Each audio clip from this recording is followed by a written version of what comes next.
हो सकता है आप जिसका भला करें वही आपका बुरा करे, लेकिन यहाँ तुमको हम भगवान का एक सिद्धांत बताते हैं। भगवान के यहाँ जो भी चीज़ मिलती है वो तुरंत नहीं मिलती है।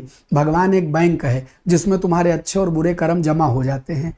फिर जब अच्छे और बुरे कर्म जमा हो जाते हैं तो उसके भगवान एक खेत है जिसमें आप अपने अच्छे और बुरे कर्म बो देते हैं।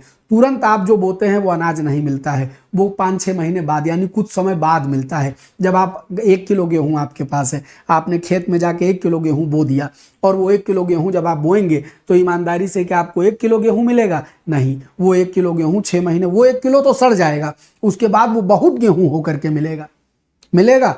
ऐसे ही पुण्य कर्म आपने किए, आपने किसी का भला किया, वो आपका बुरा करेगा। इसका मतलब भगवान के बैंक में, भगवान के खेत में आपका माल जमा हो गया।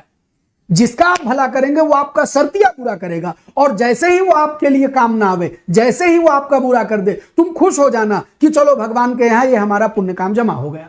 अब जब तुमको जरूरत होगी तो यहाँ से सहायता बरसेंगी कि तुम जान नहीं पाओगे। तुमको लगेगा यार मैंने इनके लिए तो कुछ नहीं किया था, इन्होंने हमारा काम कर दिया। याद रखना, वो तुम्हारा पुण्य जो भगवान के यहाँ जमा हो गया है वो फलित होकर के गिर रहा है। तो और जब किसी का बुरा करोगे तो भी तुरंत तुम जीते हुए दिखाई पड़ोगे, लेकिन तब तुम भूल रहे हो वो तुम्हारी की गई बुराई, वो तुम्हारा किया गया पाप भी भगवान के यहाँ जमा हो गया है। और जब वो बरसेगा बीमारी के रूप में, जब वो बरसेगा परिवार की परेशानी के रूप में, जब वो बरसेगा परिवार के बच्चों के को बर्बादी के रूप में, तब तुम जान नहीं पाओगे कहाँ से बरस रहा है। यहाँ पूजा करा लो, वहाँ पूजा करा लो, नहीं होता। भगवान के यहाँ देर से ही मिलता है, क्योंकि भगवान जमा करके ब्याज लगा के देता है, मुफ्त में कुछ नहीं देता भगवान। तो इसलिए जब पुण्य करना तो भी आनंद में करना, और पाप करना तो डरना, क्योंकि मिलेगा तब ब्याज लगा के मिलेगा जब तुम संभाल ना पाओगे, शुभ भी ना संभाल पाओगे, अशुभ भी ना संभाल पाओगे। ये पैराग्राफ उसी के बारे में है।